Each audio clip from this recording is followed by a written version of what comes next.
2018 ஆயுஷ்மான் பாரத் 5 லட்சம் ரூபாய் மருத்துவ காப்பீடு கொண்டு வந்திருக்கோம். இதுவரைக்கும் 37 கோடி பேர் ஆயுஷ்மான் பாரத் மூலமாக காப்பீடு அட்டையை பெற்றிருக்கின்றார்கள். 1,25 லட்சம் ரூபாய் மத்திய அரசு இந்த காப்பீடுக்காக நாம் செலவு செய்திருக்கின்றோம். தூய்மை இந்தியா திட்டத்தை துவங்குவோம். 2014 அக்டோபர் மாதத்தில் கொண்டு வந்திருக்கோம். 12 கோடி கிராமப்புற வீடுகளுக்கு திட்டத்தின் மூலமாக முதல் முறையாக கழிவறை கட்டி கொடுத்திருக்கின்றோம்.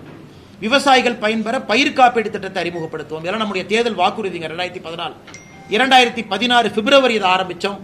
கடந்த 8 ஆண்டுகளில் மட்டுமே நிவாரணமாக பயிர் காப்பீடு நிவாரணமாக 1,75,000 கோடி ரூபாய் விடுவித்திருக்கின்றோம். சிறு குறு விவசாயிகள் பயன்பெறுவதற்காக PM கிசான் திட்டத்தை துவங்கணும். அது 2019 பிப்ரவரியிலிருந்து அந்த திட்டத்திற்கு மட்டுமே 3,68,000 கோடி ரூபாய் 11 கோடி விவசாயிகளுக்கு செலவு செய்திருக்கின்றோம்.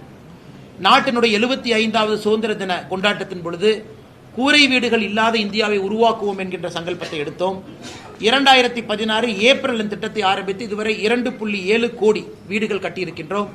PM ஆவாஸ் யோஜனா திட்டத்தின் கீழ் MSME குறிப்பாக கோயம்புத்தூர் மாநகரத்தில் நம்முடைய மைக்ரோ ஸ்மால் மீடியம் என்டர்பிரைஸ் இருக்கிறாங்க.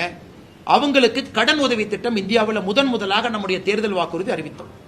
2015 ஏப்ரல் அதை ஆரம்பித்து இன்னைக்கு வரைக்கும் 32,40,000 கோடி ரூபாய் நம்முடைய தொழில் முனைவோர்களுக்கு முத்ரா கடன் மூலமாக மத்திய அரசு கொடுத்திருக்கின்றோம். நம்முடைய திட்டங்களில் ஒரு சிறப்பு வாய்ந்த திட்டம் இந்த முத்ரா யோஜனா.